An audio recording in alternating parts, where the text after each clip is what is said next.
people, j'espère que vous allez bien, bienvenue sur ma chaîne. Si c'est la première fois que tu passes par ici, n'hésite pas à aller sur ma chaîne et de t'abonner et surtout allume la cloche de notification pour être sûr d'être notifié à chaque fois que je vais publier. Donc aujourd'hui, je viens vous parler de mon bilan 2024. Je sais, je suis un peu en retard. Normalement, les gens font leur bilan, on va dire, début de l'année, bien sûr, peut-être genre vers... au moins dans la première semaine de janvier, mais malheureusement, j'ai pas pu. J'avais un gros down, limite on peut dire dépression, mais on va pas aller jusqu'à là. Mais j'avais un gros down, j'avais envie de rien faire et c'était compliqué. J'avais trop d'événements qui se passaient dans ma vie, donc j'ai pas eu la force ni le courage de faire aucune vidéo. Comme vous savez, en fait, j'en ai parlé un peu sur ma chaîne. Présentement, dans ma famille, ça va mieux, mais on était en deuil durant le début de l'année. Et puis, c'est pour ça, en fait, aussi que j'ai pas pu faire des vidéos. De temps en temps, je postais des vidéos à gauche à droite parce que j'avais envie d'extérioriser ma peine, tout ça. Donc, c'est pour ça que j'ai fait quelques vidéos à gauche à droite. Et ça m'a beaucoup aidé. Honnêtement, ça m'a beaucoup aidé. Au départ, moi-même, j'étais comme, est-ce que c'est trop tôt pour faire des vidéos, tout ça? Mais vraiment parler de mon père, parce qu'il est parti le 9 décembre. Donc, parler de mon père, parler de comment je me sentais, tout ça. Vraiment, je trouve que ça m'a aidé dans mon deuil, je peux dire. J'ai pas encore fait mon deuil parce que, clairement, je suis encore dans l'étape du déni. Je vous dis ça tout de suite. Sincèrement, je pense que je suis dans le déni. Puis, je sais que je suis dans le déni et je suis consciente que je suis dans le déni. Mais je suis encore dans l'étape du déni, ouais, malgré tout ce temps-là. Comme on dit, vaut mieux tard que jamais. Donc, je viens devant vous pour faire mon bilan de l'année 2024. 2024 était une année très difficile pour moi. J'avais beaucoup de problèmes. On dirait, sincèrement, pour décrire mon année 2024, c'était vraiment les montagnes russes. Vraiment, là, c'est haut et bas. Mais quand c'était bas, c'était vraiment bas. C'était vraiment bas. Quand c'était haut, c'était normal. Mais quand c'était bas, c'était vraiment, like, the trenches. Pour commencer, en 2024, au début de l'année, j'étais vraiment dans un gros bas dans ma vie parce que j'avais fait une vidéo dessus. J'avais perdu mon travail et puis j'avais perdu mon travail vers les temps des fêtes. Donc, tous les projets que j'avais pour acheter des cadeaux à mes enfants, tout ça, comme tous mes... Donc, on va recommencer. On a été encore dérangé un petit peu par une personne spéciale. D'abord, juste pour commencer, si on veut vraiment être honnête, en 2024, mon année a mal commencé parce que j'avais perdu mon travail. Je vous explique vite fait, c'est que j'ai perdu mon travail en novembre, vers littéralement le 15 novembre, je pense. Ouais, j'ai perdu mon emploi le 15 novembre et j'avais fait beaucoup de plans pour la fin d'année parce que je voulais faire un beau Noël pour mes enfants et aussi les acheter des cadeaux de Noël. En plus, c'est vraiment dans le temps où j'allais acheter des cadeaux de Noël pour vraiment commencer à emballer tout ça. Mais malheureusement, j'ai perdu mon emploi, donc j'ai dû couper mes projets vraiment courts, malheureusement. Donc, tout l'argent que j'avais reçu durant ce temps-là, ben, j'ai dû le garder justement pour survivre, en d'autres mots. Donc, mon année a commencé comme ça. Et non seulement ça, les enseignants étaient en grève. Donc, automatiquement, les enseignants sont en grève, il n'y a pas d'école, les écoles étaient fermées. Je pense vraiment comme presque toutes les écoles du Québec, si je ne me trompe pas, parce que c'est vraiment tous les enseignants qui étaient en grève, qui a fait que les enfants n'ont pas été à l'école pendant au moins un mois et demi. Ça tombait bien. Dans mon malheur, au moins, j'étais à la maison parce que j'avais perdu mon emploi. Mais en même temps, j'avais pas de travail, donc j'avais pas de revenus. Donc, c'était compliqué. Oui, je suis à la maison parce qu'en même temps que ma fille qui était en grève, tant mieux parce qu'il y avait personne pour la garder. Mais en même temps, j'avais pas de revenus, donc j'étais pas mieux là. La seule chose qui m'a vraiment beaucoup sauvée, c'est le fait que je reçois, comme tous les parents ici au Québec, on reçoit des allocations pour les enfants. Donc, c'est ça qui a pu un peu m'aider à survivre. Parce que sans ça... Baby. Wow, ok. Anyways, donc, et en plus, vous savez que dans tout ça, je vivais avec une personne qui était très violente, malgré que nous étions séparés, qu'on avait fait chambre à part, lui dormait dans la chambre, mon salon, tout ça, blablabla. Mais ça faisait quand même en sorte qu'on était sur le même toit. Donc, pas d'emploi, stress, angoisse, les enfants à la maison à cause de la grève, les devoirs. Pas de revenus avec une personne qui est violente. psychologiquement, physiquement, verbalement, mon année ne pouvait pas plus mal commencer que ça. Just saying. Just saying. Donc, mon année a mal commencé, là. Puis, finalement, j'ai trouvé un emploi, mais j'ai pas duré longtemps dans cet emploi-là parce que j'ai trouvé un emploi le 13 février, j'ai commencé à travailler. Et au bout de 2 mois, j'ai dû quitter. Le 20 mars, j'ai dû quitter mon emploi parce que j'ai quitté mon domicile à cause d'un événement de violence conjugale de trop. Et j'ai quitté avec mes enfants, je suis partie. J'ai juste pris mes vêtements, les vêtements des enfants et basta. On est parti comme ça. Et mon père et mon frère sont venus par la suite récupérer mes choses. Moi, j'étais pas là, je sais pas qu'est-ce qu'ils ont pris, tout ça. Là. Mais honnêtement, ils ont pas pris grand chose là. Ils ont juste pris comme des vêtements que j'avais laissés, des petites choses comme ça, you know. Mais j'avais pas d'électroménager, j'avais pas de sofa, j'avais pas de matelas, ni de lit. Il m'a donné les lits des enfants, mais sans vis pour l'assembler. Donc, ça sert à quoi? Donc, j'ai fini par jeter les lits des enfants parce qu'ils ne servent à rien. Donc, j'ai dû racheter beaucoup, comme vraiment l'intégralité des électroménagers et des meubles, j'ai dû tout racheter. Vraiment, littéralement tout acheter. À part, j'ai comme... La vaisselle aussi, j'ai dû racheter parce que j'avais juste comme une panne, une marmite, mais tu veux faire quoi avec 2 choses? Bref. Pour dire que j'ai vraiment dû tout racheter. Mais j'ai même pas encore fini de tout racheter. Vous savez, vous voyez à travers mes vlogs ou des petites vidéos que je fais, que quand je reçois quelque chose, je fais une petite vidéo en assemblant. Donc, j'ai pas fini de tout racheter les choses. Mais au moins, je suis confortable. Ouais, je suis confortable pour l'instant. Ça va.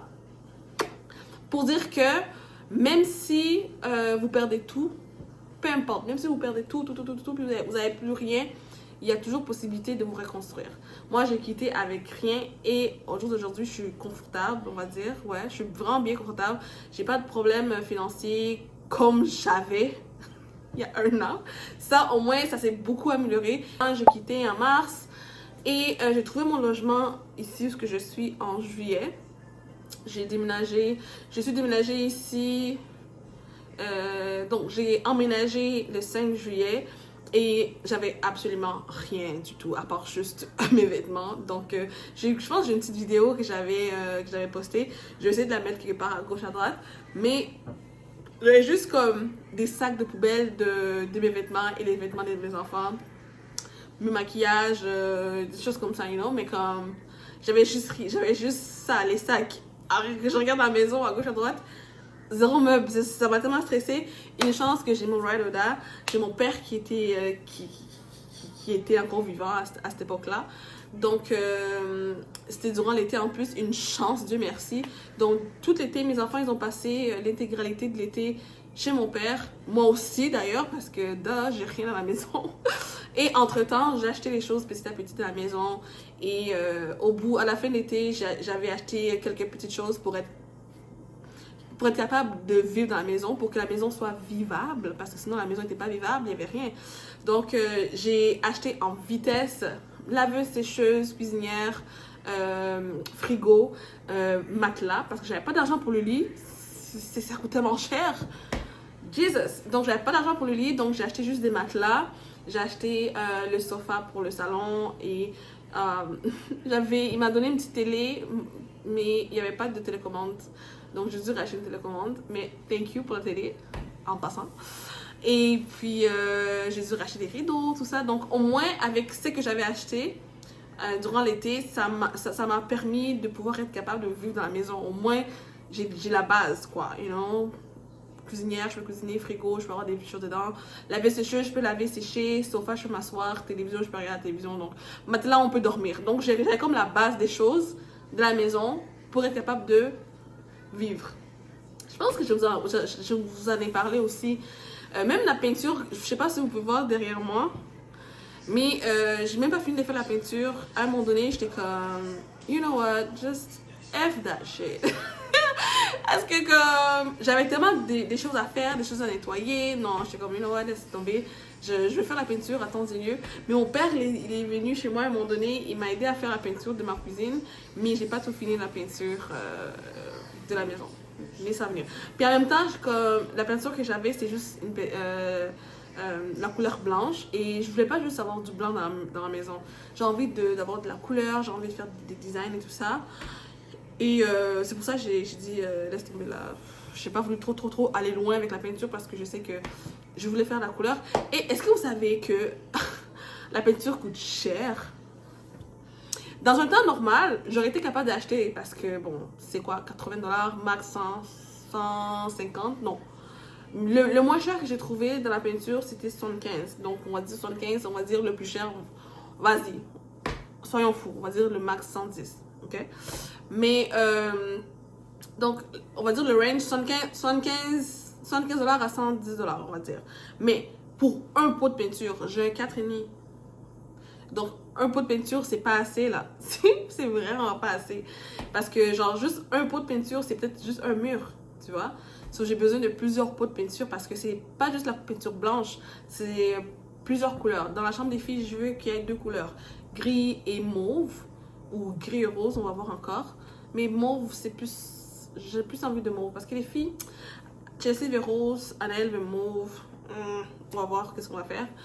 Et puis, je veux une couleur dans le salon, je veux une couleur dans ma chambre, je veux une couleur dans les couloirs, je veux une couleur dans la cuisine. Donc, il y a tellement de choses, il y a tellement de pots de peinture à acheter que à un moment donné, quand tu commences à faire le calcul, c'est genre, au total, ça va me coûter au moins 500 de pots de peinture, là, minimum. Donc, I'm not ready for that. I am not ready for that. That's too expensive for now. Donc, pour l'instant, vu que c'est trop cher la peinture, je vais juste d'abord meubler, puis une fois que ça va être meublé, l'été, surtout je préfère faire la peinture l'été. On m'a dit que faire la peinture l'été c'est mieux parce que la peinture sèche plus vite, donc je vais faire la peinture l'été pour ça. Pourquoi je dis ça en fait? Je me souviens pas pourquoi j'ai dit ça. J'ai eu des petits accrochages au niveau de l'inscription de ma fille parce que vu que je suis déménagée ici en juillet et normalement les inscriptions se font en février et moi je pouvais pas faire l'inscription en février parce que je savais même pas que j'allais déménager ici en juillet. Donc c'est sûr que ma fille n'était pas inscrite à l'école. Et quand je suis arrivée ici en juillet, je commençais à regarder les écoles de quartier. Mais surprise, surprise, en juillet, qu'est-ce qui se passe? Tout le monde est en vacances. Donc, toutes les écoles étaient fermées parce que les personnels étaient en vacances. Donc, j'ai quand même envoyé les demandes et tout ça pour ma fille. Mais son école de quartier était trop pleine. Donc, ma fille va dans une autre école parce que l'école de quartier est pleine. Puis que, voilà, c'est chiant. Parce que là, à la fin de l'année, je dois encore la changer d'école pour la ramener dans l'école de quartier. Parce que Tchétché va aller en maternelle l'année prochaine et je me vois pas amener un enfant à une école, l'autre enfant à l'autre école. Non, je vais la changer d'école, comme ça elles vont tous aller dans la même école en septembre prochain. Bref, voilà, donc c'est juste ça l'accrochage que j'ai eu l'année passée. Là, malheureusement, elle va en autobus scolaire à l'école parce que l'école, elle est un peu, pas trop loin, vraiment. Comme en voiture, l'école est à 10 minutes. Non. Ouais, 10 minutes. Tandis que l'école de quartier, en voiture, l'école serait comme à 2 minutes. Non, j'exagère. 15 minutes. Ouais, 15 minutes. Ouais, 15 minutes. En voiture, l'école où elle va maintenant, c'est à 15 minutes. Tandis qu'en voiture, l'école de quartier est à 2 minutes. So, voilà. Ok, donc voilà. C'est un petit peu ça l'accrochage que j'ai eu pour l'école, mais c'est pas grave, je vais faire le changement. Après la rentrée, bon, la routine s'est installée comme d'habitude. Bon, l'école, tout ça, l'école maison, devoirs, tout ça. Et fast forward en décembre, cette année. En décembre, on apprend le décès de mon père, le choc dans toute la famille. Moi, comme vous savez, je suis encore dans l'étape du déni. J'arrive pas à croire que mon père est parti. Honnêtement, moi, j'ai jamais pensé que mon père allait partir. J'ai jamais pensé vivre dans une vie sans mon père. Je sais que c'est absurde ce que je dis, mais comme j'ai toujours pensé que mon père allait toujours être là. Pour moi, mon père allait toujours être là. So, le fait qu'il soit parti, c'est comme... What's going on? Like, est-ce que c'est un prank? Si c'est un prank, sur toutes les caméras, là, ça y est, là, c'est bon, là. Le prank, il a assez duré, guys. Fast forward, on apprend le décès de mon père, le choc. En plus, durant les temps des fêtes, ça vient tout nous secouer, mais pas à peu près. À part de ça, Bon, les funérailles, tout ça. Donc, ça conclut mon bilan de cette année. Voilà. Sinon, comme je dis, j'ai vraiment trouvé que l'année 2024 était une année qui était très difficile pour moi. Vraiment, littéralement, des montagnes russes. Vraiment des hauts et des bas à ne pas finir. J'avais vraiment hâte, mais vraiment hâte que l'année se finisse parce que genre j'ai vécu trop de dingueries. J'avais vraiment hâte que l'année 2024 finisse parce que j'avais vécu trop de dingueries, trop de hauts et des bas, trop de problèmes. J'avais vraiment hâte de m'en débarrasser, mais malheureusement, là, quand j'ai perdu mon père, j'étais comme non, je veux pas que l'année finisse parce qu'on dirait que j'avais comme un attachement avec l'année parce que j'étais comme il y avait la personne la plus importante de ma vie dedans, puis là, je dois finir l'année sans la personne, puis réapprendre à vivre sans la personne, c'est comme... Vous m'en demandez trop, là. Savannah, slow down. Slow down! Donc, l'année 2024 est finie et elle est partie avec une personne que j'aime beaucoup. Donc, malheureusement... Mais c'est ça. Sinon, l'année 2024, thank you, là. Moi, je suis contente que ça finisse pour de vrai. Mais c'est juste que j'aurais voulu que mon père reste avec nous jusqu'en 2025. Mais Dieu a voulu ainsi. Donc, voilà. C'est ça mon année.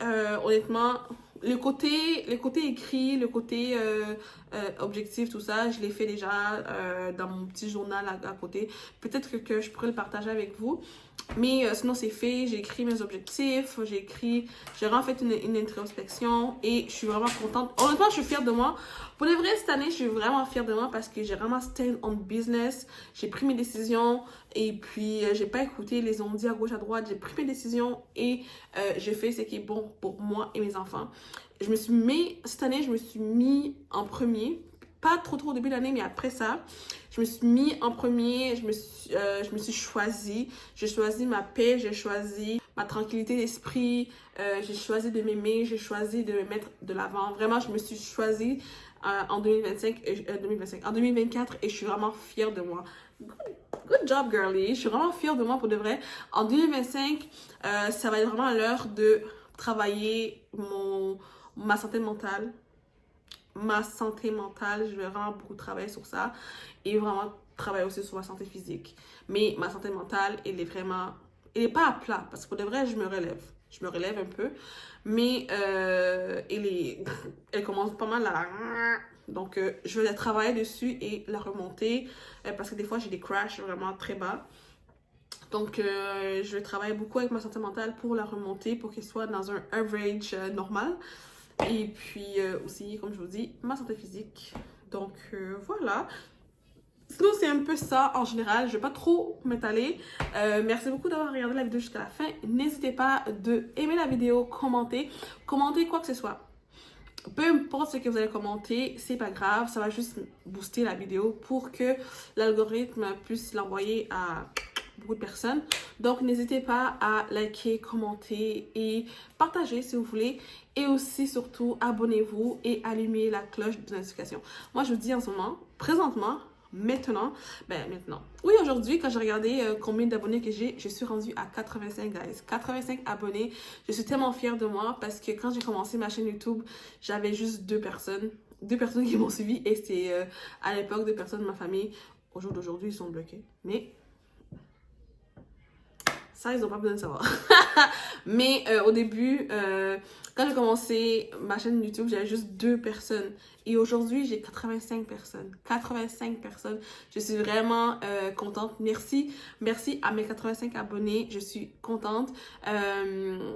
Je sais pas quoi vous dire, mais je m'attendais pas à avoir 85 abonnés. Moi, j'ai commencé ma chaîne YouTube en voulant seulement comme partager mon quotidien avec des vlogs, faire des petites vidéos comme ça, assis, tête à tête, et vous parler des sujets qui sont importants pour moi et tout. Et je pensais jamais avoir 85 abonnés. Pour certains, c'est rien, mais pour moi, 85 abonnés, c'est énorme. C'est-à-dire que dans une salle, il y a 85 personnes. Moi, je le vois comme ça, genre 85 personnes dans une salle. Crazy, it's crazy. Mais merci beaucoup à mes 85 abonnés. Je vous aime, je vous apprécie. Merci de toujours stick with me through thick and thin. So, ouais, sinon, j'espère que vous allez passer une belle journée et on se retrouve dans une autre vidéo. Bye bye!